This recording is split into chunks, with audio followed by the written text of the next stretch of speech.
देशाच्या अर्थमंत्री निर्मला सीतारामन यांनी आज नव्यांदा देशाचा अर्थसंकल्प सादर केलेला आहे. या अर्थसंकल्पातून उद्योग जगताला काय फायदा झाला आहे हे आपण जाणून घेण्यासाठी GJIPCचे चेअरमॅन किरीट बन्साली यांच्याकडे पोहोचलेलो आहोत आणि त्यांच्याशी थेट बातचीत करणार आहोत. आपलं स्वागत आहे TV9 मध्ये.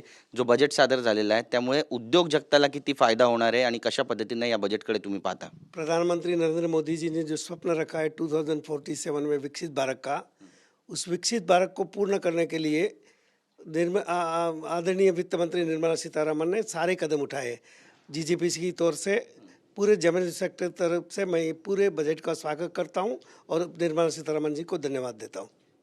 पण बरीचशी टीका टिप्पणी पण या बजेटला घेऊन होतात की सर्वसामान्यांना काही दिलासा मिळाला नाही, शेतकऱ्यांना दिलासा मिळाला नाही आणि त्यासोबतच जे टॅक्स स्लॅब होता त्यामधून सर्वसामान्यांना कुठलाही दिलासा नाही आहे आणि कुठलीही सवलत नाही आहे. कसं पाहता याकडे? मैं 3 मुद्दों पर बात करूंगा तो आपको बजट सरल भाषा में समझ में आएगा। नंबर 1, हमारा देश की अर्थव्यवस्था MSME पर निर्भरित है, छोटे उद्योग जगत पर निर्भरित है।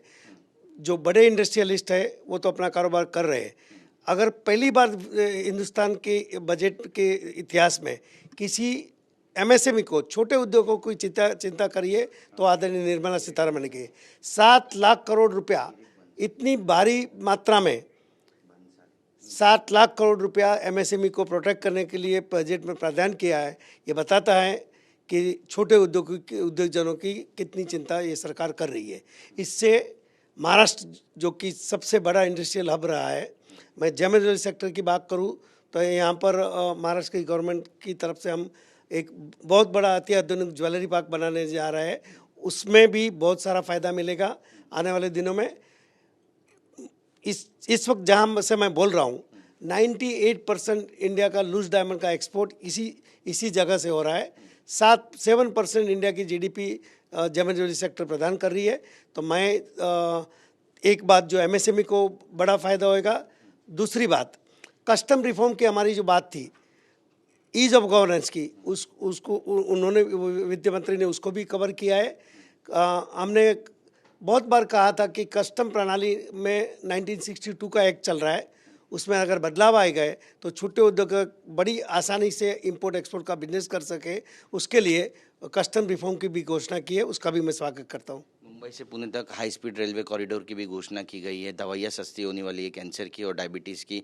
इसी के साथ और भी कई सुविधाओं में दिलासा मिलने वाला है लोगों को। कैसे देखते हैं? बहुत ही स्वागत है। हमारे अध्यक्ष अभी आप सुन रहे थे, अमित शाह जी ने बताया मुंबई से हाई स्पीड की कॉरिडोर प्रवास में बहुत बड़ी सुविधा होगी। और पुणे जो कि अभी बहुत जल्दी महाराष्ट्र का बहुत ही उभरता हुआ इंडस्ट्रियल हब होने वाला है, तो उससे इंडस्ट्री बढ़ेगी वहाँ पुणे में। मुंबई पुणे में उद्योग जगत की आवन जावन बढ़ेगी। Mumbai being a commercial centre, Pune के लोगों को इसका ज़रूर फ़ायदा होएगा और मुंबई के लोगों को भी ज़रूर फ़ायदा होएगा। दूसरी बात, सबसे अहम मुद्दा मैं बताना चाहूँगा कि आज जो नई युवा पीढ़ी है, स्पेशली जो गर्ल्स चाइल्ड है, ग्रामीण विस्तारों में एक कल्चर है, हमारा मानसिकता है कि लड़की को अकेले पढ़ाई के लिए नहीं भेजना। उसको दूर करने के लिए वित्त मंत्री ने हर डिस्ट्रिक्ट में गर्ल्स हॉस्टल का प्रावधान किया इस बजट में। तो कोई भी गर्ल अभी सारी जो गर्ल्स है ग्रामीण विस्तार में वो शिक्षित रहेगी। उससे डायरेक्टली देश की उद्योग जगत को फ़ायदा होगा। एक नया वर्क फोर्स मिलेगा बड़ी मात्रा में। वुमेन एम्पावर का ये सबसे बड़ा कदम वित्त मंत्री ने उठाया, मैं उसका भी स्वागत करता हूँ। लेकिन कांग्रेस ने कहा है कि इसमें आम आदमी गायब है, इस बजट से रोजगार गायब है, इसी के साथ साथ किसान गायब है और जो मध्यम वर्गीय है उनको धोखा देने वाला ये बजट है।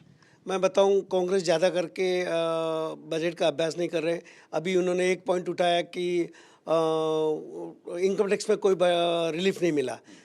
2014 में जब प्रधानमंत्री ने सुकान संभाला और 2025 तक 25,000 से टैक्स फ्री 12,70,000 तक लेके गया, तभी कांग्रेस ने कभी प्रशंसा नहीं की, कभी प्रशंसा नहीं। इस सरकार ने करदाताओं के लिए जितना फ़ायदा किया है, मुझे लगता है आज़ाद हिंदुस्तान में पिछले 75 साल में सबसे ज़्यादा आम जनता को अगर कोई फ़ायदा हुआ इनकम टैक्स में, बाकी विविध मात्रा से पिछले 12 साल में हुआ है।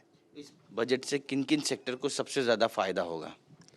किसानों को, ज्वेलरी सेक्टर्स को, फार्मा को, सभी सेक्टर को कवर किया है। मुझे लगता है बहुत ही आकर्षक बजट आहे. जी बहुत बहुत शुक्रिया बात करणे. तर आपण पाहतोय की आकर्षक असा जो अर्थसंकल्प आहे तो निर्मला सीतारामन यांनी मांडलाय अशी प्रतिक्रिया किरीट बन्साली देत आहेत. आणि आता या बजेटवर आणखी किती प्रतिक्रिया येणार आहेत आणि कशा पद्धतीनं हा बजेट सर्वसामान्यांना सुद्धा दिलासा देणारा ठरेल हे वेळच ठरवेल. कॅमेरा पर्सन रोहन पवारसह गिरीश गायकवाड, TV9 मराठी, मुंबई.